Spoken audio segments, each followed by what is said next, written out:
Yeah, I got more than what you're asking for. Give me the key and let me in the door. I'm trying to unleash me. You need to let me go so I can handle my business. I'm from the. Hey there, welcome back to ASAP Bar Talk. It's where we give the flowers to our legends. And today we have Arthur Art Gardner. He signed with the Houston Astros out of South Lake High School. He played in Japan, Hiroshima actually. He played in Latin America. He was a scout for a lot of years. Today we have him and we'd like to appreciate you for coming to be with us today, brother. My pleasure, Joe. Man, how you doing, man? I'm great, man. It's good to be here. Good, man. It's real good. I want to start back from the beginning, man. Like, you from Walton Grove, Mississippi. How was it growing up in Walton Grove, man?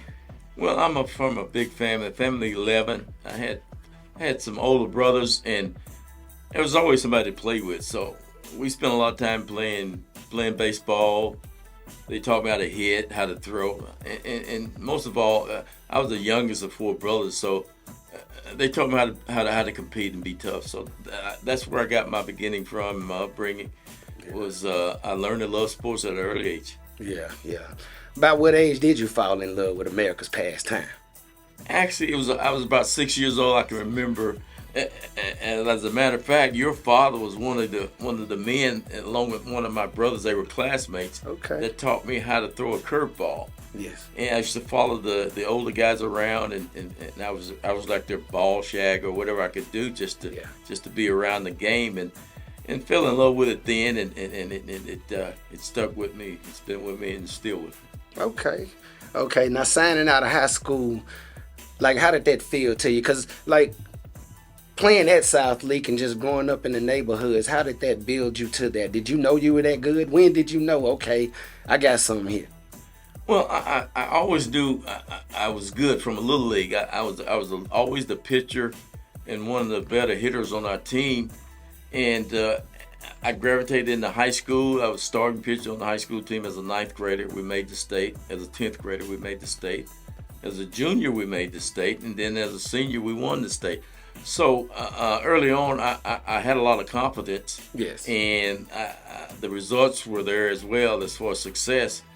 But there was a man by the name of Coach Lafayette Stribling that guided the early part of my career. Yes. And just gave me that confidence to know that one day I was going to be special. Okay. Well, you mentioned 71, y'all won it all. Tell me about that game. It's where do I begin? First of all, we lost the opening round to Bahia, so we were down 1-0 in the best 2 out of 3.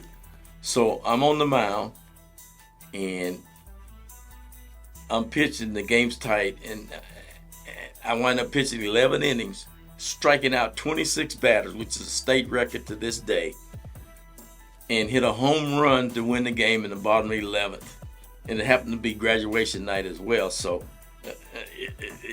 storybook type stuff. Oh, man. And besides that, as we talked about, your grandfather was one of the men that was sitting there watching the game, and they were hinting, well, boy, we sure like to see this guy hit a home run. Before the words came out of his mouth, I hit it over the right field fence, over the road into the churchyard. Man, that's a lot. Over the years, the ball has gone a little bit farther every year. Now I hit it on top of the church.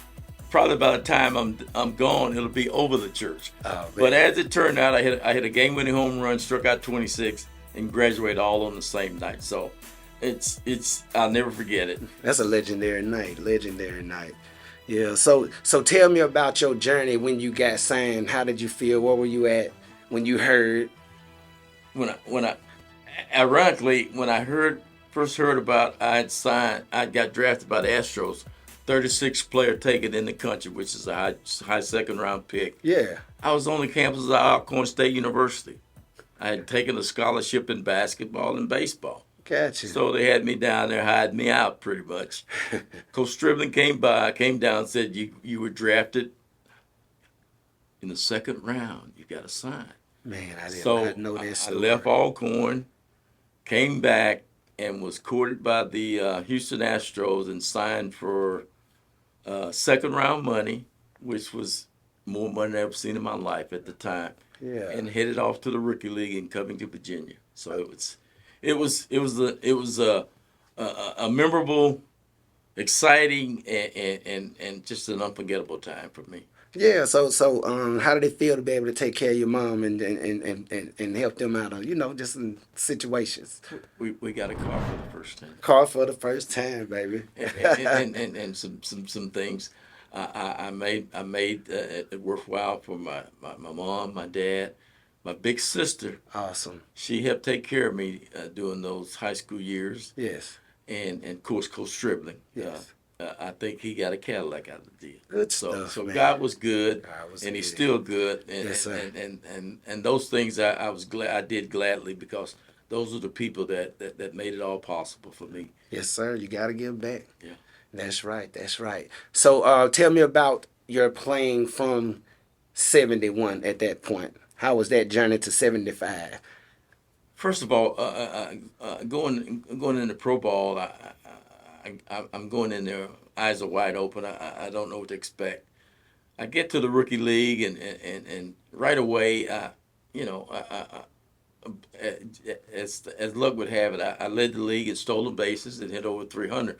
So I was an all-star in the rookie league. So I was off to a fast start, Yeah. and things seemed to be going well. Yes. Now the second year, I hit a little bit of a speed bump in that I was drafted by the United States Army and had to join the National Guard to avoid being inducted into the military. Uh-huh.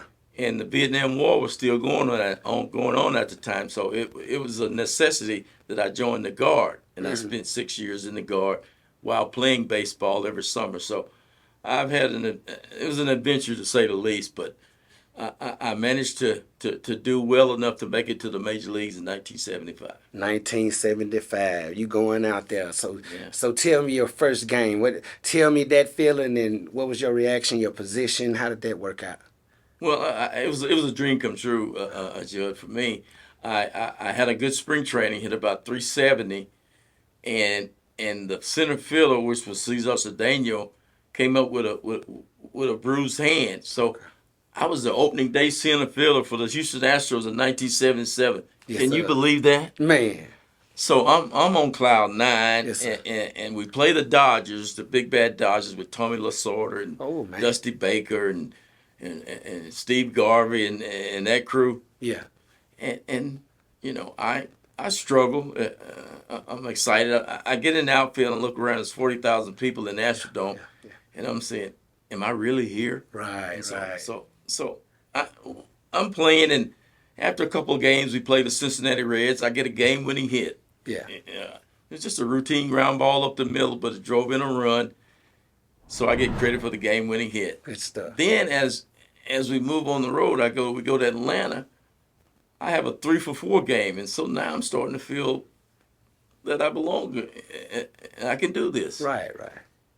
And so the starting center fielder decides he wants to come off the disabled list early, so that ended my stint, so to speak, as a starter in the Houston Astros lineup that year. Okay, okay. That's all right. So what other teams did you play on while you was in the pros? Oh, I managed to get traded to the San Francisco Giants, Okay. and in spring training we played against the Atlanta Braves, Yes. and I got to play against the great Henry Aaron, Oh, man. which was a dream come true for me. I mean, Definitely. he was to all his kids, he was the greatest. Yeah. Aaron and Mays. So I go up to him, and he I get introduced to Henry Aaron by the rest of my teammates. He shakes my hand, Yes. and his hand felt like a vice. It was that big and strong. So right away you knew why he was the great hitter that he was. Yes. But I played with the Giants, and I get called up in '78 from AAA Phoenix. So I go up to San Francisco, Yeah. and they put me in the dressing room, and as luck would have it, my locker's right next to the great Willie McCovey, Oh, from no. Mobile, Alabama. Good stuff. So he's a childhood idol of mine. I idolized. So I'm my locker every day I come in the dressing room, there's Willie Mack, Yeah. and it's it's just stuff I can't describe. How the feeling I had those years I had in the big leagues. They were more than I can imagine. Awesome, man. Them sound like some great times. Oh. So tell me about your time over in Hiroshima, Japan. 1980, I have a good year in AAA, but I'm not going anywhere. I'm kind of a veteran. Yeah. So there was a Japanese scout scouting me. So he comes up to me at the end of the season and says, "We like the way you play. We're interested in signing you to play in Japan." Okay. And so I'm surprised to say the least, and I agreed. And it was a scout for the Hiroshima Carp. Okay. And so he signs me that winter to a contract, and I signed it, and it's more money and more zeros I ever seen in my life, Judd. So I'm excited and I'm apprehensive about what to expect. Yeah.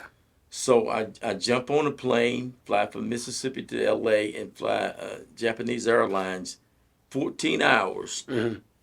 to Japan, to Osaka, Japan. Osaka. Soon as I get off the plane, there's about 50 cameras and sports writers waiting to interview me. Wow. So I said, "Boy, this is a little bit bigger deal than I thought it was." Yeah. And so it turned out to be an outstanding opportunity, a great decision for me and my family. Awesome. I finally made money in Japan that was life changing, and so I truly enjoyed the 2 years I had there. But the first year I wound up being rookie of the year, the guy newcomer of the year they called it. Yeah, I in was going Japan. to ask you about that. And Yeah. you won the World Series over there too, didn't you? Yeah, we made the playoffs, and the team were coming off a World Series championship, and So they was already pretty good, huh? they just brought in me as a new gaijin. That was the term they used for Americans. Okay. And I had a very productive year. Things went well, so Okay. I'm on cloud nine. That's awesome, man. It's good to hear that, man. And tell me about your time in Latin America. Oh, Latin America is another world. First of all, I played ball in the Dominican Republic. I played against Manny Mota and Lou boys, Matty, Jose, Felipe Lou, all the great Latin players of the 70s and late 60s, 70s, Yes. and 80s, and did pretty well. It was very competitive. Yes. Yeah, I played in with the Lasay team, and they were pretty tough, and we made the playoffs. And Okay. the next year I played over there again, did well, and wound up going to Venezuela for a couple of years, and Oh, yeah? eventually played in the Mexican League, Okay. which is a whole experience to itself. Okay. Yeah. But yeah, I'd like to bounce back on the Hiroshima. The first thing I think about Hiroshima is the bomb and everything. Did they treat you any different over there? Was it a stigma about being from the U.S.? Yeah, on August the 7th it was always the anniversary of the atomic bomb being dropped on Hiroshima, Yeah. and you always felt a little uneasy. The people stared. They seemed to be a little standoffish and skittish, and you could feel there was a resentment Yeah. to any American, even Black Americans, Mm-hmm. and the irony about playing in the stadium that we played in, Yeah. I found out through the players and some research, where the atomic bomb was dropped and blew a huge hole in the middle of the city of Hiroshima, is they filled it in and built the ballpark where we played ball on that Okay. site, which was pretty Wow. historic, strange, and also significant. I didn't know that either. That's news. It was something when I found it out. It just kind of blew my mind. It was Definitely, you can man. imagine the devastation it caused, and Yeah. now that's where the ballpark stood, right downtown, Right in the middle of downtown. town. Right downtown. Now, certain things that when you think about baseball, and one of the main things is steroid use. Did you see a lot of that coming into the game? Well, as a Was player, that your era? no, as a player, the era, it wasn't a steroid era. It was more or less a drug use era, Okay. and greenies, cocaine, things of that nature. But I started to see it as a coach in '87 and 86, 87 into '88. You started to see a few players that were huge and started and said, well, God, these guys, man. The first thing we thought they were hitting the weights and taking their supplements, but Yeah. actually guys were just starting to get into the steroids, the late '80s, early '90s, and I did see some of it at the collegiate level after I became a scout. Yeah. Yeah. Yeah. As far as steroids go, like they are really hard on it, and gambling also. But when it comes to steroid use, there are Hall of Famers in the Hall of Fame that are known to have had steroid use in their past. How you feel about Barry Bonds? Should he get a chance, or do you even have an opinion on that? Well, I actually think that guys that are that talented that have the credentials and have proven have earned their way into the Hall of Fame through the numbers and the years and the production should be Hall of Famers. There should be a footnote to their careers based on what they did, whether it was gambling or steroid use, and the world knows it, Yes. but the world still appreciate him for the talent that he was. So I think he is a Hall of Famer, and he should be a Hall of Famer Yeah. by induction. Yeah, because you had Barry Bonds, you had Sosa, and you had McGuire. That was a big time. Like those home runs around that time, that was really driving force of baseball. And Barry Bonds does have his own legacy, just like Pete Rose has his own legacy. Yeah. But should they be held out because of that? You know what I mean? Because they mean to me a whole lot to the sport. Before I answer that, let me just say that Barry Bonds is the greatest baseball player to ever play the game. That's what I The, need the to best hitter hear. ever.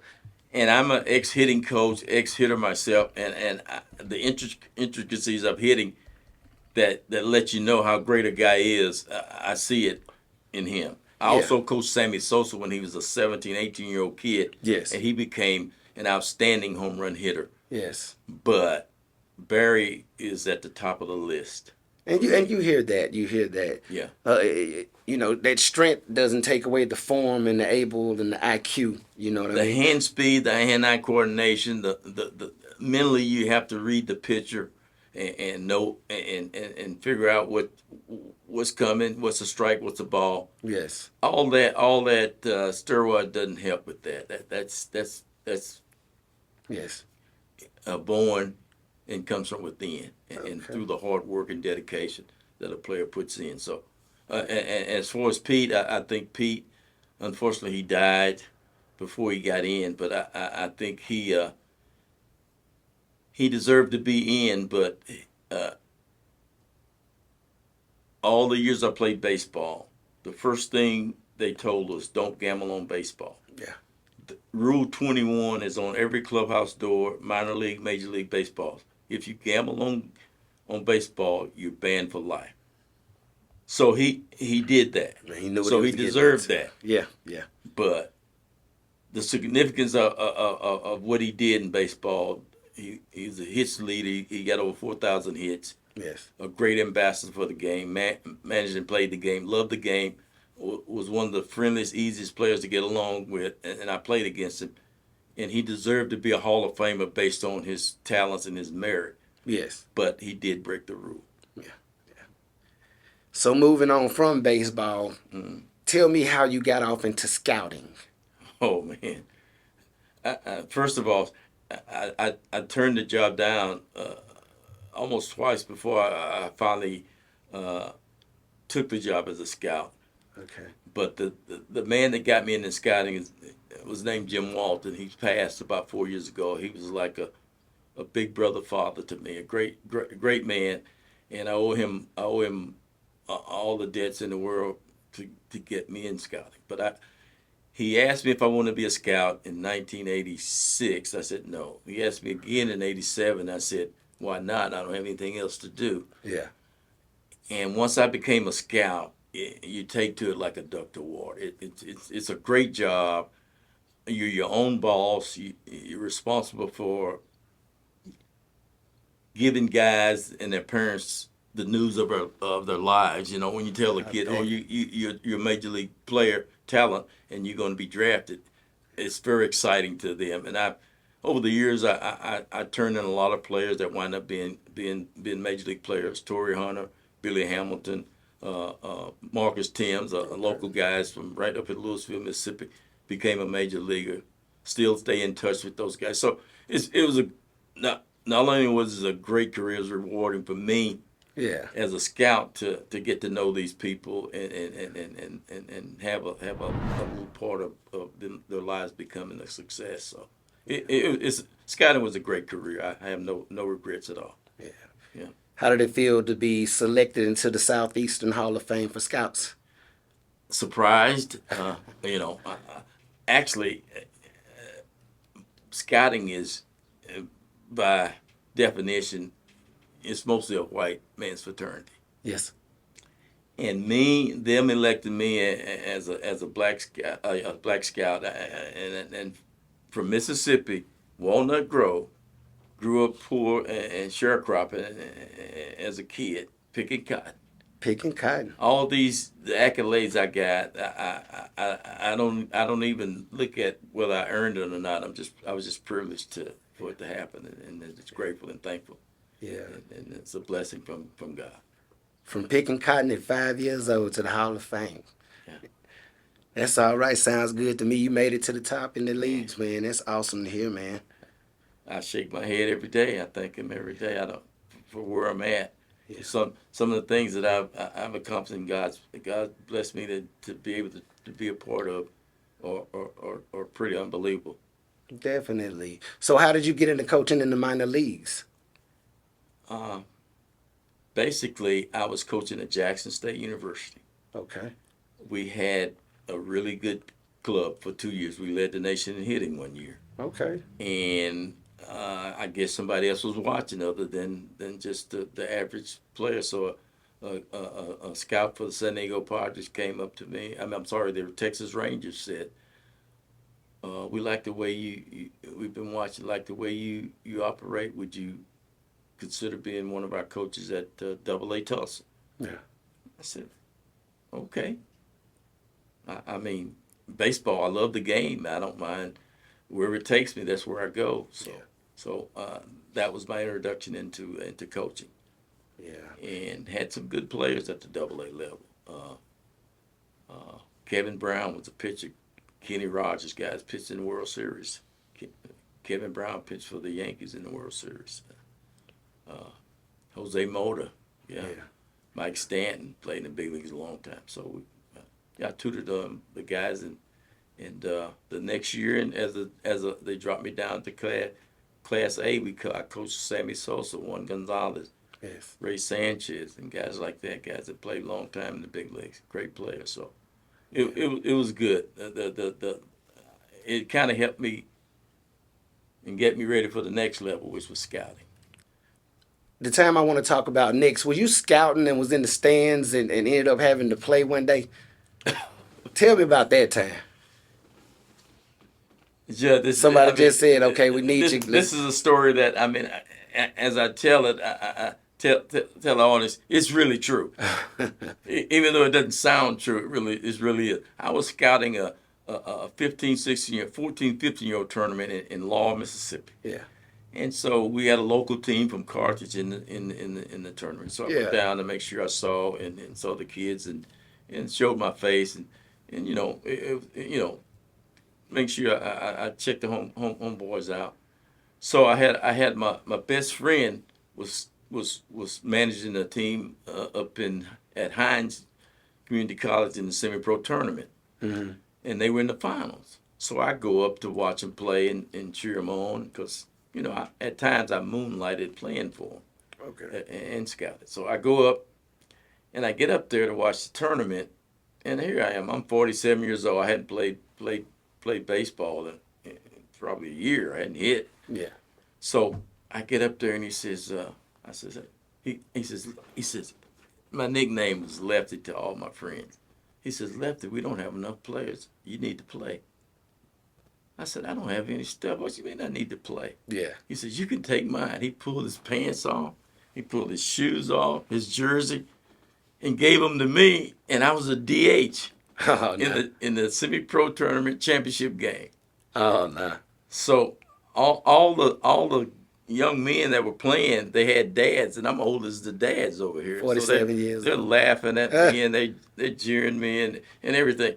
So I said, okay, I'm having fun. So I go out, I get a ground ball single, then I get a walk. Game's tied in the 10th inning.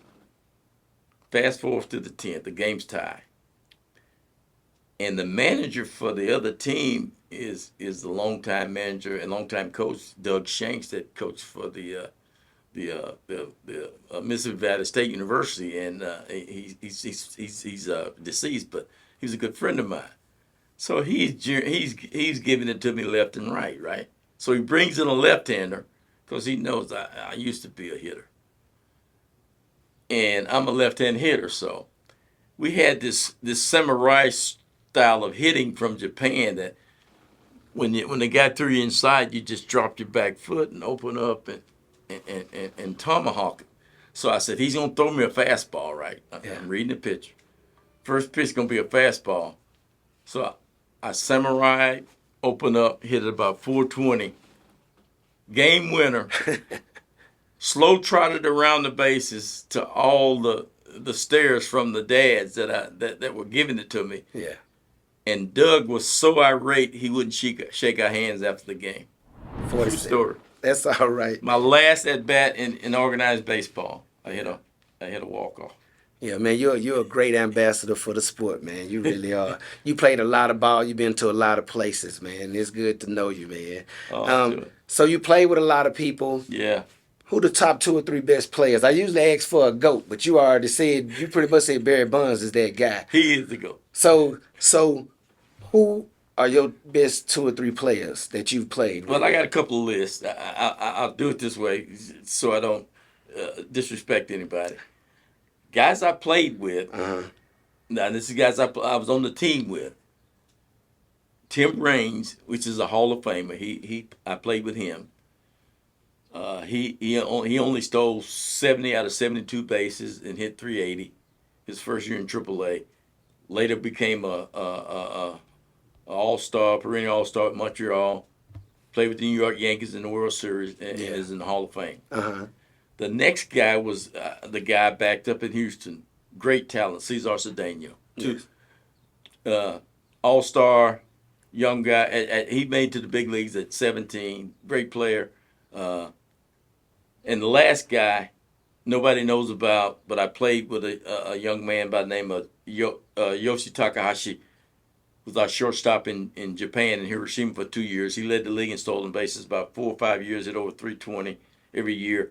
Was a great player, a Japanese kid that was a great player. We know about Otani, but this guy was a talent as well. Okay. Otani's the ultimate. But the best players that I ever been on the field with was the great Hank Aaron. There he is. He is by far. Yeah. The greatest. And Barry Bonds' his dad wasn't too bad. Bobby Bonds. Okay. He was Willie Stargell. He amazed me when I saw him hit a ball. He hit a ball farther than anybody ever see hit a ball in my life. And Joe Morgan wasn't bad. Okay, Joe Morgan. The great Joe Morgan, Pete Rose, and Johnny Bench. Those guys stand out. Okay. Mike Smith stands out. Okay. We were drafted the same year in 1971. He's a great player. So I was fortunate to see some of the greatest of the greats in the they were still playing from the 60s through the early 70s, and then I've been privileged to see young talent as a scout go on and develop and become standouts. But the great Hank Aaron is probably at the top of the list. Okay. Like I said, though, Art, man, you are a great ambassador to the game, man. I called you earlier, and what were you doing, man, to the baseball field? You still working, man. You still love it, huh? Yeah. Baseball is my life, first of all, and for the last probably 20 years, I've been helping our local high school as a volunteer assistant. Severe weather's coming in, so we got next week is spring break. So I had asked one of the kids come out at 8 because we were supposed to meet and come down here to help me cover home plate so we could probably save the field for practice Tuesday. Okay. And I was out covering the field. Naturally, it was too early for the kid. He didn't show up. So I wound up covering home plate myself. Yeah. The wind kept blowing the tarp, so it took me a little longer than normal. But stuff like that it just shows that, I love the game still, and I'm still a part of it with our local kids. And I try and help a kid that wants to play baseball or do something in his life whenever I can. No questions asked. Okay. Now, to all your stories, give us one good story, man. It could be from anywhere you like, Japan, Latin America, wherever you've been, Venezuela, America. Let me tell this is not unbelievable, but it was very highly unlikely. I'm playing in. First of all, to set this up, it's the fall of 1980. No, I'm sorry. Yeah, 1980. 79 going to 80. And I just got done playing ball, and in the minor leagues you don't have a job, so I'm helping my father-in-law haul pulpwood. Okay. Yeah. To buy groceries and to pay my light bill, because I always have enough money saved up to pay everything else, notes and whatever, house note. So my wife's, so as luck would have it, and the good Lord bless me, I get a call from Hermosillo, Mexico. Uh-huh. I go from making $35 loading pulpwood a day to making $4,000 a month. Yeah. A month later. Man. So I go to Hermosillo, and I play in the Mexican League, and I played against the great Fernando Valenzuela. A lot of people know who that is. Played with the Dodgers, Mexican pitcher. Yes. And so I'm playing with Hermosillo, and we get down to the last 10 games of the season, and we need to win all 10 just to have a shot at making the playoffs. Okay. So we win in game after game, and we get down to the last game we playing against Obregon. Okay. A Mexican team in Mexican city of Obregon. And our manager is a player manager by the name of Max Leon. He pitched for the Atlanta Braves for a lot of years in the National League. So Max is managing. He really doesn't know what he's doing. So all of a sudden he comes out of the dugout. The other team's got a man on second. And if they get a base hit and score a run, they win the game, and we don't miss the playoffs. So Max has me in the right field and center field, but then he tells me to switch. Okay. Or you go to center, you go left. I said, what is he doing? Why does he have me switch? I don't know who knows where the guy's going to hit the ball, right? Right. He hits the ball to me, and I got it good enough for him. I throw the guy out at home. Oh, man. Save the game. So we go extra innings. I come up in the extra innings and hit a single, get on first. And we have this old guy, which was an old legend on our team. His name was Hector Espino. Yeah. The great home run champion of Mexico. He rivaled Hank Aaron's numbers, 800 and some home runs or whatever. Okay. So Hector hits one into the night for a 2-run homer. We win the game. Oh, man. We come back to town into Hermosillo, which is about an 8-hour drive. We get there about sunlight. And as we're coming into town, we're waking up on the bus and people out clapping along the highway about 2 miles before we get into town. Yeah. They're so excited that we made the playoffs. They give us a kind of a parade into town, and we're looking around. It was the feeling was surreal, really. Okay. To have that happen, and it's a real story. Like I said, as some of the other ones I told, because some of them sound unbelievable. Right. And to my benefit, to my credit, and God, that's why God is good all the time. Right. The owner was so happy we made the playoffs. He gave us all a $2,000 bonus. So I leave Mexico with more money in my pocket than than I dreamed of 2 months before that.